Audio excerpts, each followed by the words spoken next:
Stay hungry, stay foolish.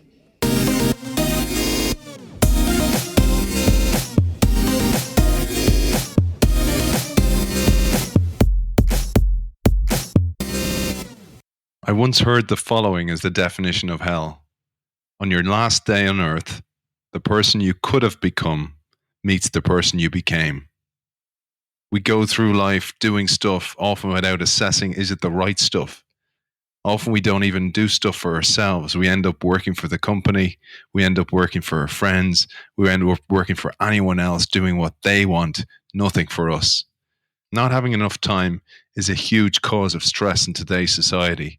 And today's show is dedicated to shining a light on how we can manage our time better to relieve that stress.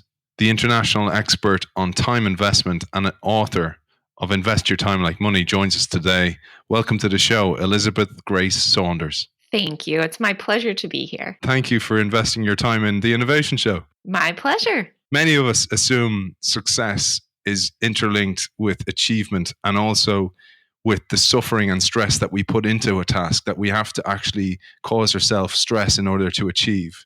And you shine a light on that and show that there's a totally different way. Yes, it's true. Well, in my book, How to Invest Your Time Like Money, I do start out with addressing some of these mindsets because I think so often people might hear what you just shared at the beginning of the show and say, oh, yeah, I know I should change, but I can't.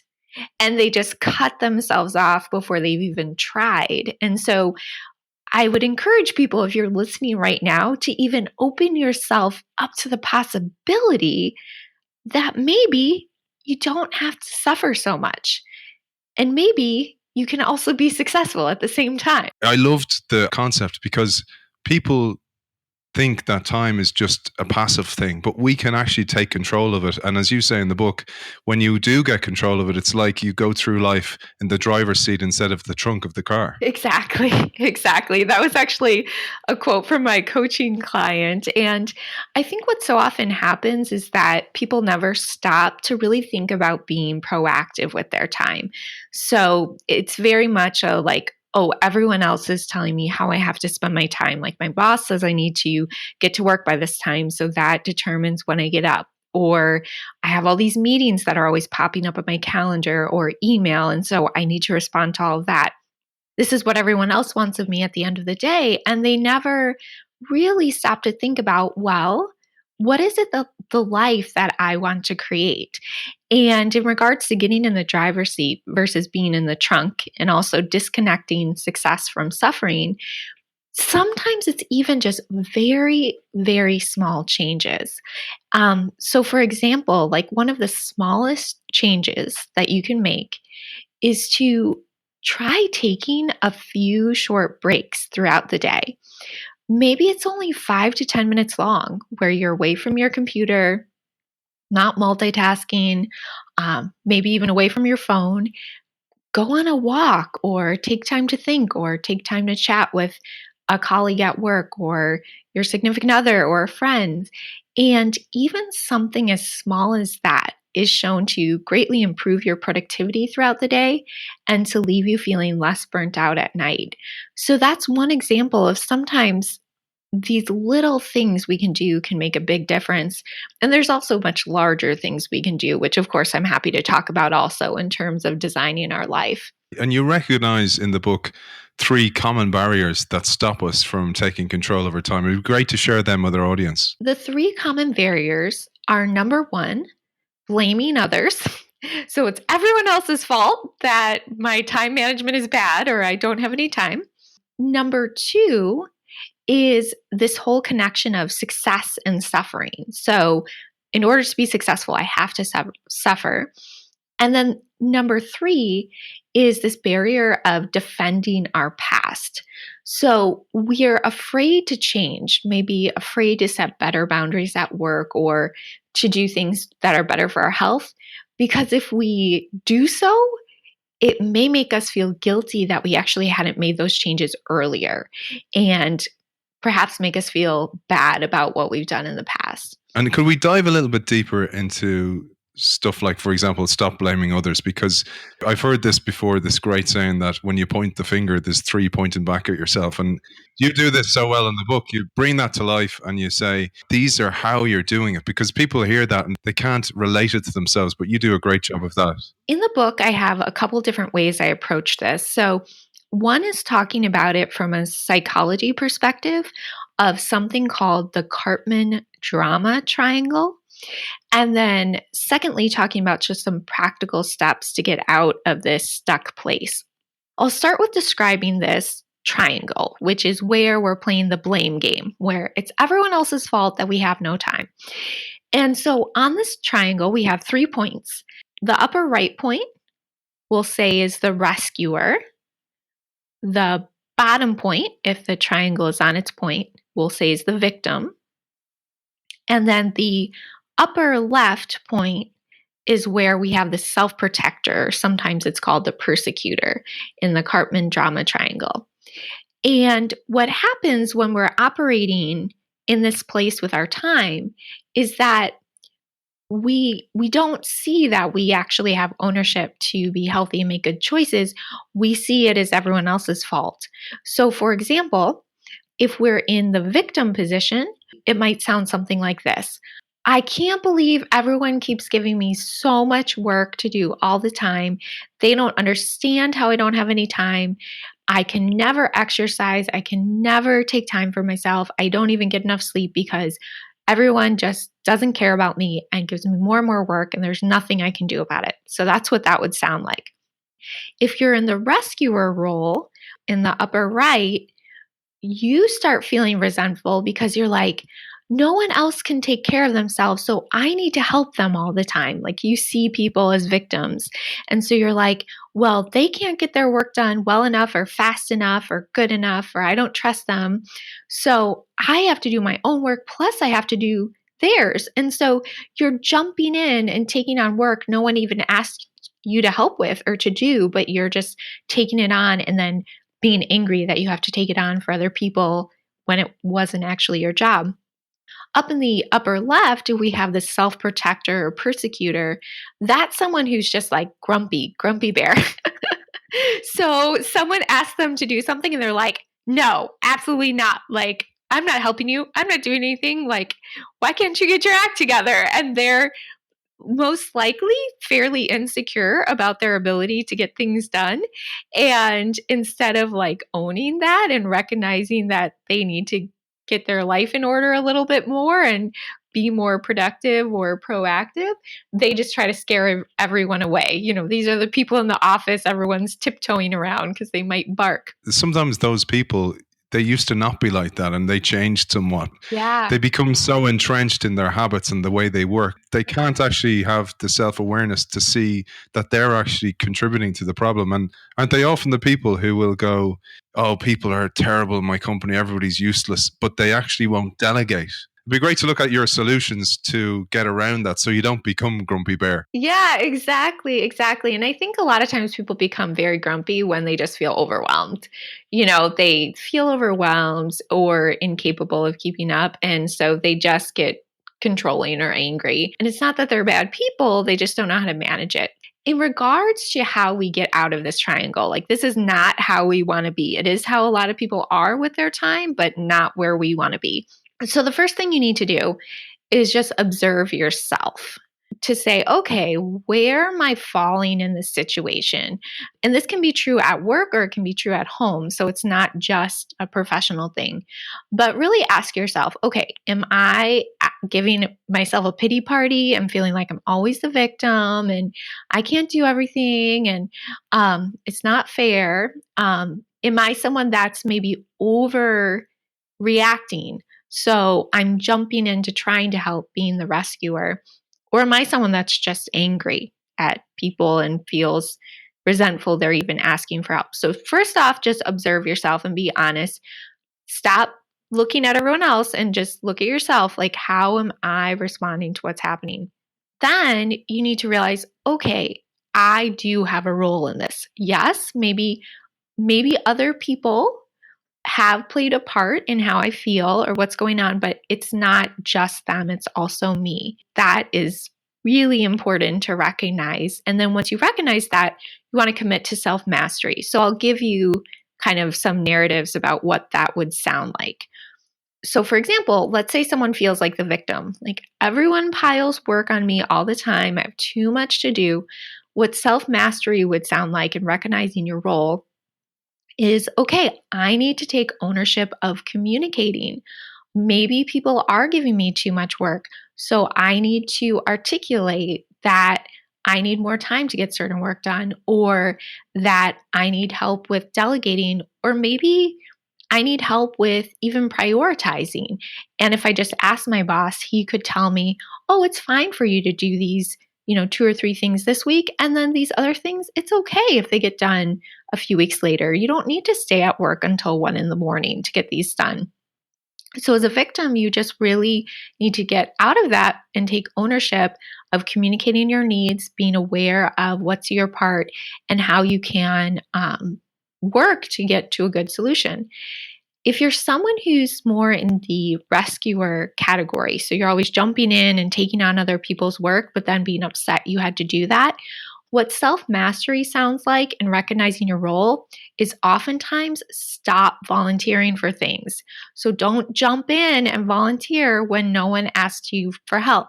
Even if you think you know how to do something better or you're very capable, stop yourself. Respect people enough to let them try, to let them do things their way. If they ask for your help and it's appropriate, you can offer it or you can give it, but you don't need to just jump in and take things on because you're overwhelming yourself and not giving yourself time for what you need to do. And then finally, if you're in the role of this self protector, persecutor, and you want to commit to self mastery, you actually just have to start by getting more in touch with your own emotions and showing empathy towards yourself. So this requires really stepping away from the situation and saying, okay, I feel overwhelmed, or maybe I feel threatened because people are asking me for these things if they're done. I haven't completed them yet. And maybe I feel even guilty about that. And just get in touch with your feelings and show yourself self compassion that it's okay to feel overwhelmed sometimes. It's okay to, have to tell people you're not done with something. And then also to show empathy for others. So, for example, maybe they're following up with you not because they're trying to get you in trouble or they're upset. Maybe they just need to know because their boss is asking, and to recognize that they have needs too for information and getting things done. And so, if you really want to get out of whatever time management issues you're in, you have to recognize that blaming other people gets you nowhere, but really recognizing your role, taking ownership, and committing to self mastery really allows you to take your whole time management to the next level. Yeah, and it's so important, isn't it? Where you have both the psychological safety in your workplace to be able to say, I'm overwhelmed, or I need help, or I'm out of my depth here, I need more time. But also, I find a lot of people don't like to say, I actually have a lot on my plate at the moment. I'm not going to get to this. So they're almost afraid to say no, or no, not yet. Yeah, people are afraid, but one of the phrases actually in one of my other books is reality always wins. So you can either make people happy on the front end by not telling them the actual truth about whether you can get something done, or you can actually make them very happy at the back end by being honest and setting expectations appropriately. So I understand it feels vulnerable, but it's just the reality. And the more you live in reality, the more freedom you have to not be stressed out. And Elizabeth, you talk about, and this is probably more if we zoom up in the helicopter a little bit, the effect of our early past messages, and also things like learned helplessness, things that are in our psyche or in our paradigm are patterns that we have developed over time. The idea of learned helplessness, for those who aren't aware of it, it's a psychology term. What it's based on, and it can be with your time management, but it can really be any situation, is when you had a situation in the past where it was an uncontrollable event. So, for example, perhaps you grew up in a home where it wasn't okay to express your feelings, or it wasn't okay to say that you needed help. And so if you grew up in an environment where maybe when you express to your mom or your dad, like, I don't know how to do this, or I need help, if they responded very negatively to that situation, that can create a sense of this idea of learned helplessness, that no matter what I do, I can't improve my situation and it's just hopeless. So why should I even try? Um, and unfortunately, what happens is that you can carry that into other environments. So let's say that happened with your parents, and then you go to school, and your teachers will be very happy to answer your questions and want to know when you need help. But because you have the paradigm they that people don't help you and it's not okay to not know, you don't raise your hand in class and let your teachers know when you have a question. And so then you're doing poorly in school. And so the idea of this with our time management, so taking it back to that, is that there legitimately may have been times in your past when you didn't have a supportive environment. So perhaps perhaps it was, really bad time with the economy, and a bunch of people were let go in your company, and you were taking on a lot of extra work. And you went to your boss and said, I need help prioritizing. I'm trying to do three people's jobs. I don't know how to get this all done. And maybe, hopefully this didn't happen, but it might have. Your boss might have said something not nice, like, well, you should be happy you have a job, just deal with it. And so that can create this sense of learned helplessness that even in new jobs, I can't ask for prioritization, or it's not okay to say I'm overwhelmed. And what's important in this situation is to just recognize if you are stuck in a paradigm of thinking that there's no way out and no way to improve. And then if you recognize that you you are in that paradigm, step back and really look at whether the reality is the same. Like maybe you're in a new company with a new boss who really wants to support you, and it's just in your mind that you can't ask for help. And then once you recognize, oh, okay, well, maybe I'm in a new environment, the way you get out of learned helplessness is by taking action. So experimenting and trying out, maybe in a very small way, asking your boss for assistance with prioritization or with saying no to certain things, and see what happens. And most likely, you'll be very pleasantly surprised to see that there are people that want to help you and there are ways to improve your situation, even if in the past that wasn't the case. So that's I suppose our conditioning from our past, and then we bring that conditioning into the workplace. It'd be great to now put the workplace under the microscope and see how we can break paradigms in meetings. For example, I'm overwhelmed. How do I deal with that? How do I start? So, if you're feeling overwhelmed, one of the first things you want to do is to step back and assess the situation from a very, I would say, factual point of view. So, in its simplest forms, you can pull up your calendar. So, your calendar, if you want to think about it in terms of money, is your budget. So, that's your weekly budget of how many hours there are this week. And when I look at my calendar, I really like to look at it in a week view. And usually I will adjust my calendar settings. So it will be the week will start on Monday and go through Sunday. So I'll see like Monday through Sunday week view. And so pull that up, see what's on your calendar. And then if you have a project list or a task list or a way that you document what you're working on, pull that out, whether it's on paper or app or project management system.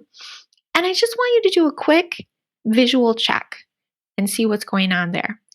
And if you're like some people, you might discover that you have no open time in your schedule. Your schedule got so packed with meetings that there's no space. So no wonder you're overwhelmed. You can barely answer email, let alone get work done. So pull up your calendar and look at the situation. And if like I said, it's completely packed, there's a reason that you're feeling overwhelmed. You have no time to get work done. what you need to do from there is to start working on getting clear on how much time you need to actually get the projects or get the email or other responsibilities done that you need to do at work. And what that looks like is beginning to guard certain parts of your schedule to get work done. Some of my coaching clients will do that as a recurring time each day in the morning. So, for example, I had some coaching clients that would block out about 2 hours before lunch in order to get work done. So, maybe do a quick email check and then get into working on focused, concentrated work and make sure that gets done before lunch. And then they can go into all the other meetings they have throughout the day. I have other coaching clients where it works better for them to pick a few longer chunks throughout the week when they can get work done. So maybe a Tuesday afternoon and a Thursday morning. And so they literally will put this in their calendar, recurring event, big block of time, like not allowed to schedule meetings with me, so that they can actually get work done during the week. Other individuals also will put in time for things like email. So maybe 30 minutes in the morning, 30 minutes midday, another 30 minutes end of day to really block in that time to get work done. And why this is so important is that reality always wins. So if you're not saving time for what you need to do, you'll end up trying to fit that in at night when you're very tired or on the weekend and just end up so frustrated. Versus if you really start to set aside that time during the week for what are your priorities and then have the other meetings fit around that, it creates a better flow and a better ability for you to get things done during the day and not feel so time pressured.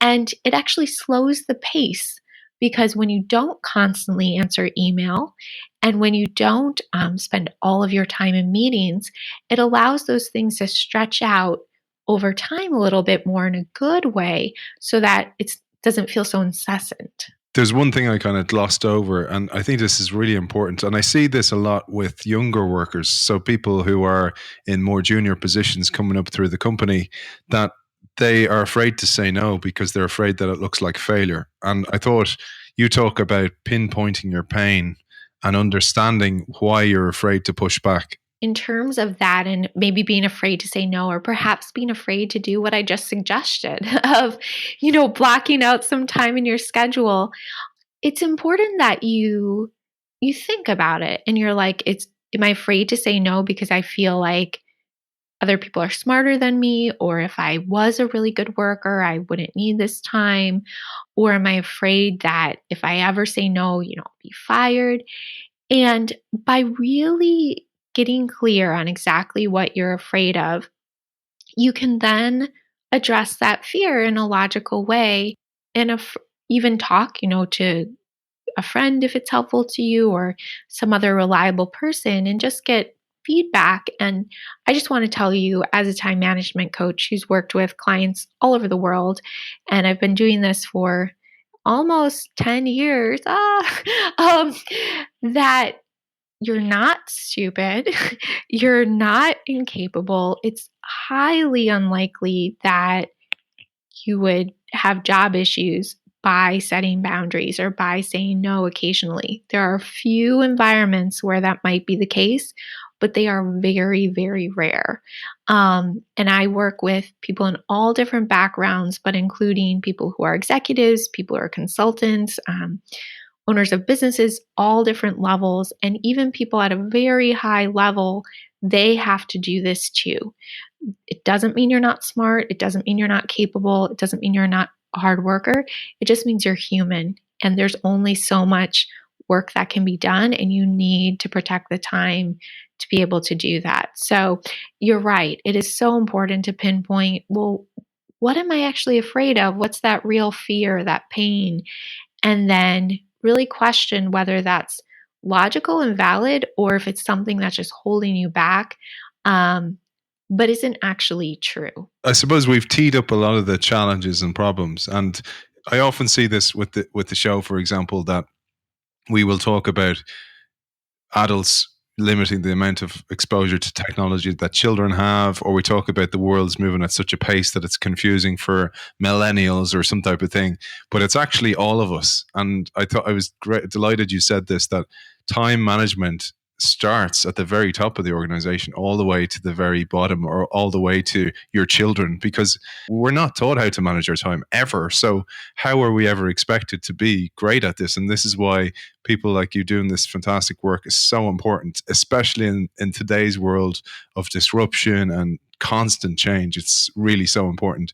And in saying that, it'd be great to now look at your solution. So your time investment formula, which is in a mathematical formula that aligns expectations with results. Yes, I'd be happy to share. And by the way, I completely agree with you. People haven't learned this, and it's not their fault. It's really not their fault. And even people that used to be good at time management, I find they often need to up-level their skills just because the expectations have gotten so much higher with technology in a way that people didn't have to deal with before. In terms of the formula, I'm going to lay it out in terms of what time investment success looks like. So this is what we're aspiring for. And then also time debt stress. So what is true of many people, but is not how we want to live. So if we want to be successful with our time, our external expectations plus the internal expectations of our time need to be less than or equal to 24 hours minus time for self-care. So self-care would be things like sleeping, eating, exercise. If we are stressed out, so we're having time debt stress, what is happening is that our external expectations plus internal expectations of our time is greater than 24 hours minus the time for self-care. So basically, we're in debt. We're committing to others or committing to ourselves to do far more in a day than we actually have time to get done. And because of that, Elizabeth, then we live in this world of constant disappointment. And this is one of the things I thought, you say this right up at the start of the book, one of the biggest causes of stress is a feeling that I don't have enough time to do things. And we live in this constant kind of fight or flight mode where we're living with high cortisol levels, high tension, high stress, and that leads to people sipping on wine and trying to find releases. They're all external solutions rather than looking inside or looking in the mirror and going, what can I do about this that I can control? Exactly. And as we were talking about at the very beginning, there's actually a lot of choice you have, even if it's just a 5 to 10 minute break a few times a day to get perspective, calm yourself. Even 5 minutes of walking outside has shown to have positive psychological benefits, physiological benefits, emotional benefits. So, why do we deprive ourselves of these things when we have the ability to make choices, big and small? So we might move on because you go further than just giving a canvas of how you can deal with this. You go to talking about this, and I loved this because I've never seen this before, calculating a time budget. What we want to do is to start out with our 24 hours. So that's our 24 hours in a day. And then figure out the basics of self-care because this is so important to our health and happiness. So, for example, let's say you sleep about 7 hours a night. You spend about an hour on eating throughout the day, maybe 2 hours on personal grooming. So that would be, showering, getting dressed, all that good stuff. So that would give us about 10 hours on self-care. So what we do to calculate our daily time budget is to then take 24 hours minus 10, so for self-care, and that leaves us with 14 hours a day. And then from there, what you want to do to figure out, okay, how much time do I have, is to calculate the daily investment in external expectations. So that would be things like going to work, your commute, maybe if you're going to school or have other responsibilities. And then also internal expectations. So these are things we want to do for ourselves. So maybe exercise, spend time on finances, some sort of prayer, meditation, or personal development. And when we write those up for the day and estimate how much time each one will take, we can then do the total and figure out whether that is more or less than 14 hours a day. And if it's a lot more than 14 hours a day, we're definitely in time debt because we are like, I'm going to, you know, commute to work, and in the morning I'm going to work out and clean the house and do meditation and make an amazing breakfast. And then at the end of the day, after I get home from work, I'm going to read a book and call 5 friends and do this and do that.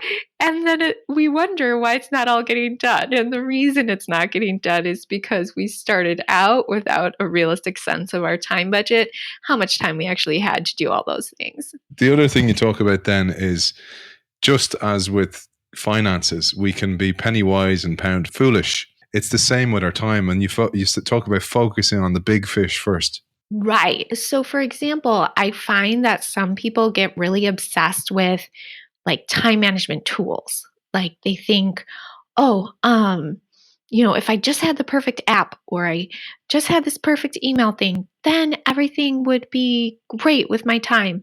But often that is not actually the case. And so, if we're looking at kind of big picture, so being pound wise instead of pound foolish, you might want to consider things like assessing at work. Is there maybe a whole project that either you shouldn't be on or that you should really ask for help in terms of having another team member help? Or outside of work, have you put pretty high expectations of yourself? So, for example, I have a coaching client who she has quite a demanding job. She's married, has a dog, and also had quite a few volunteer commitments. And then she told herself, and I want to run a marathon. And when she said that, I was like, I don't know about that. Like, I definitely want to encourage exercise, but she really didn't have the time capacity to be running a marathon. And so, in that case, being, pound wise was saying, in this particular situation, yes, I can exercise, and that's a great thing to make time for that. But if I just take that whole big pressure off myself that I need to train for a marathon and allow myself to do something smaller, immediately so much more relief, so much more time, and so much less pressure. So before you start to get really nitpicky about smaller things, look at the big picture if there's anything that you can eliminate from your schedule completely or reduce so that you're not feeling stressed out. And you talk about clarifying your priorities. So this is totally interlinked here. And I might jump ahead a bit because you talk about a process that I hadn't heard before, which is the INO process, linking them to your calendar that you talked about earlier on. So when you do make out your priority for the day, you add a second layer, which is this INO layer. Yes, I'd be happy to share. And that's something that I developed. I never heard anyone talk about it either. But I created it as a way to help people have a different paradigm for thinking about investing their time. So I will basically walk people through what it means and how you can apply this.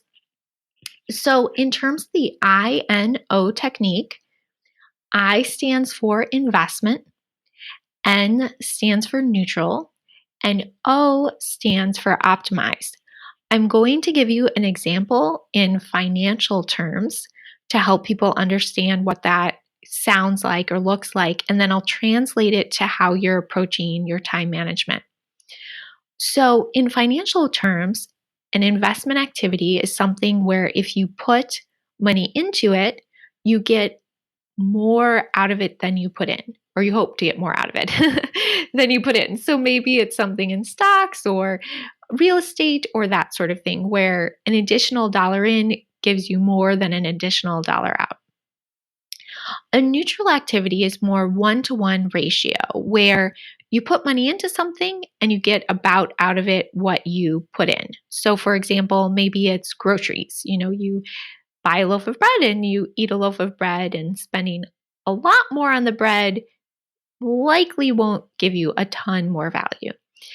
And then an optimized activity in regards to finances would be something like insurance. If we're getting the exact same insurance, the exact same rate, we don't want to pay any more for it because that's just an increased expense.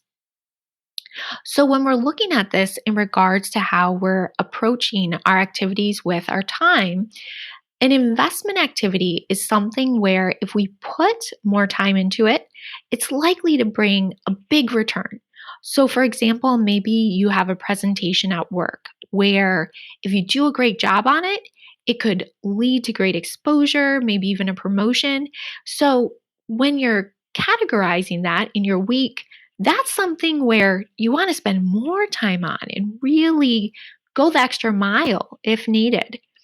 A neutral activity might be something like a routine staff meeting where it needs to get done and it's a good thing to do, but putting a lot more time into it won't make a huge difference. And then finally, an optimized activity might be something like answering email or routine administrative activities where the more time you spend on it, it's an expense. There's no added value. And what's so sad is often what gets cut out of people's schedules is the investment activities, or like doing them at all or doing them well, when really we should be reducing the amount of time in our neutral and optimized activities to maximize the amount of time in the investment activities, whether it's a special project or business development or whatever that activity is. I have to say, I loved that framework, Elizabeth. It was really, really great. And I loved your analogy here. So you say there's a reason some expenses are taken out at source from our paycheck. Otherwise, we'd spend that money on something shinier. You say, take that analogy in your head, hold it there, and then replace that with your priorities. And some priorities need to be taken out at source. Those are things like self-care, they're, important work priorities, and then also our personal priorities. Oftentimes, at the beginning of this show, you were talking about hell is meeting the person you could have been. How sad is it when you get to the end of your life and you realize the people I really loved and I really cared about, I was constantly neglecting for some work project. I don't even remember what it was. So we really want to think about what is it, like you said, we take out at source. So out of your paycheck right away, non-negotiable. So at the end of our lives, we're proud of how we've invested our time. So it'd be great to dive a little bit into this now and look at how do we establish routines for recurring time costs. Yes. So routines for recurring time costs is one of the best ways that you can make sure that you are doing what's important and then also being as efficient as possible. And so in regards to that, each one of us might have things that are a little bit different, but the principles are the same. So I want you to think about things in your life that need to get done on a regular basis. So it may be things around the home, things with your family, or things at work. So, for example, maybe you have meeting prep that you need to do each week for a certain meeting, or email typically needs to get answered almost every day. So, for those activities, what you want to do is identify what they are, estimate about how much time you think they need to get done, figure out what time of day or time of week is good to do them, and then put them in your calendar as a recurring activity. So that could be everything from your daily planning to email to, for example, I own a business, of course, and on a monthly basis, I have the first Wednesday of every month blocked out for going through finances because I don't know about other people, but that's not my favorite part of running a business, but I know it needs to get done. And by simply having that as a recurring event, being aware it needs to happen, and blocking in the time regularly, it makes it so much easier to get done. We've established how we prioritize major decisions based on what's important in our value system or our priorities, and that we don't blindly follow our calendar. But it'd be great to talk about the last piece that you talk about, and this is realizing that we can't aim for perfection because there's no such thing, and that we need to aim for growth instead. Exactly. And I think that really, and I don't mean to discourage people, this isn't meant to be discouraging, but just the reality that time management or time investment is really a lifestyle change. It's not something that you just master today and then you never have to think about again. It's an ongoing process that we're all working on, all improving, and it's dynamic day by day. And I really encourage you, wherever you're at, that each small step counts. So even if it's just taking a break or one day a week, leaving work a little earlier, or one time this week, asking someone for help or not volunteering for something, all of those things make a difference. And even when we have the best of time management, we still sometimes make mistakes or have things we regret doing or we're not as efficient as possible. And instead of getting upset and thinking, oh, things didn't go right according to my schedule, give yourself grace. Don't worry about perfection and just say, okay, well, what can I learn from this? How can I improve tomorrow? Or is there anything I can even do today to make this better? And so it's really, really important that each day we're looking to be a little better, learn a little more, do the best we can, and not get so worried about perfection that we just quit. Fantastic, Elizabeth. And it'd be great to share with our audience where can they find out more about you, about your work. And I know you have a new book, for example. Yeah. So I'm Elizabeth Grace Saunders. So that's easy to find if you need my name. And then my website is reallifee.com. So that's REALLIFE and then another E.com. And my newest book is called Divine Time Management. So I've written 3 books. How to Invest Your Time Like Money is my second. My third is called Divine Time Management. And that's actually more on a faith-based approach to time. So if you're interested in the spiritual aspect, that is also available. Elizabeth Grace Saunders, time management expert and author of How to Invest Your Time Like Money. Thank you for joining us. My pleasure.